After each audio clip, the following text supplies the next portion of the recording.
Welcome back, YouTube. J-Bob, the video game slob. If you haven't caught the trend of a lot of my videos this year, it is that, boy, has everything been rainy, and that made it hard to go out garage sailing and video game hunting. So, yeah, today we find ourselves sort of a predetermined sale here. I know there's some video games inside. I don't think the prices are going to be screaming great deals, but we're hoping to find something. So we're here, 15 minutes early or so. A second car pulled up. Always interested in how the dynamics work out. Obviously none of us want to stand out in the rain. What if more cars show up? How do people decide to get in line, when to get in line? All that stuff is very fascinating to me in kind of a weird way. But hang tight. Let's go inside, see what we get, how much it's going to cost us, and then we'll see if we bother to go out after this and see if anybody's opening up their garage sales in a mess of weather like this. Right, we're back from the sale that I was at, and then we hit a few garage sales. It is still a little rainy, but is what it is. Figured I'd show you what we picked up today. Pretty cool. I think it's decently vintage Notre Dame sweatshirt. Size is large. $5. New with the tag down here. I don't know, tag looked kind of old. I don't know. Official product, $5. I figured I'd take the chance. This guy was super creepy. It's a Lion King, where you can drink directly out of his head. We paid $2 for this little household thing we'll put at the end of the area at the antique mall. Let that hang off, and I think somebody will pay a few bucks on that one. And then this was $1. Just sort of a letterboard where you can write whatever you want, bunch of letters and stuff in there.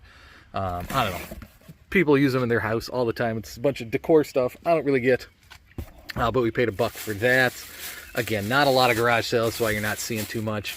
Sure, you can hear the birds chirping, trying to get all of the worms that are out there after it rained today. As you might be guessing, we got a Nintendo Switch as people start to let go of them. Not a super screaming deal, but he wanted $250, so we offered $200, mainly because it came with Mario Kart. It came with the Mega Man, and it came with a Sonic in here as well. I was able to see it working, factory reset, all that kind of thing. It is the OLED model, which is nice. Nice carrying case, which doesn't mean anything. It doesn't add any value, but it just does make, selling it that much more easy. So, $200, all the work is done. It's a nice clean shape. Wish it would have been like a special model or something like that. It's just your standard, OLED Switch. So nothing too crazy there. I was shocked. I found a listing, and I was there about 45 minutes late, that said they had $5 Xbox controllers, and I thought they'd be sold, but they didn't, so that was pretty cool. My buddy got a lot of DVDs, and he said I was going through them, and he found a mismatch, and that wasn't a DVD, so free bin win there.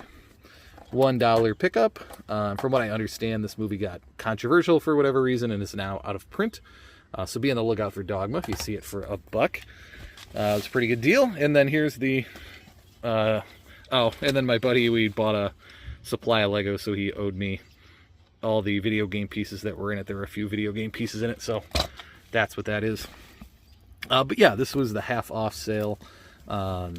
So, the games weren't, again, screaming great deals, anything like that. Nothing you haven't seen before. But, yeah, $250 for 2 human. I remember Sonic Heroes was $7. We're mostly like $3-4 into the generic games like those. I think Blitz cost me $10, which was a little out of range. But yeah, like the 3s and 4s for Skyrims. I think that was probably more like 6 maybe for Space Race. It was $20 for the Mario Kart, but it is nice and heavy and has all the junk in it.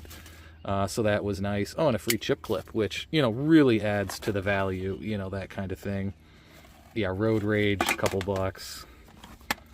Fable 3. Call of Duty 3, if you've never played it, fantastic. And it's great to have that copy of it. The gold edition has the DVD in it. So that's pretty cool. That would have been great. I didn't even notice that. That would have been handy, but I guess I would have had 2 of them. Again, I always like picking up the Kingdoms of Reckoning. It's just anytime you can find those tentpole games that people love, that are just always going to sell or probably keep going up in value. I think this was originally 10, so I think I paid 5 on the full Auto 2. If you haven't played the entire full Auto series, do yourself a favor and get to work on that. And World Tour does have a nice premium, I think. And just generally, all the Guitar Hero ones are ones I'm looking for, so be on the lookout for those. Yeah, $10 I think that the Underground 2 was. Yeah, that cost me a little more. Hoping that was a good buy at $10. 4, I remember that was $4. You know, the Halos, we always grab all the Halos, and we're always hoarding all the Wii Plays. And somehow I just passed on Just Dance 2 for $2. I guess the condition wasn't great, but for $1, I couldn't let that go. So there you go. That was like a quick, you know, morning garage sale session on a rainy day. So let's get it all inside, see what goes in the collection, get the rest tagged up and out for sale. We'll catch you on the next one. J Bob, the Video Game Slob, over and out.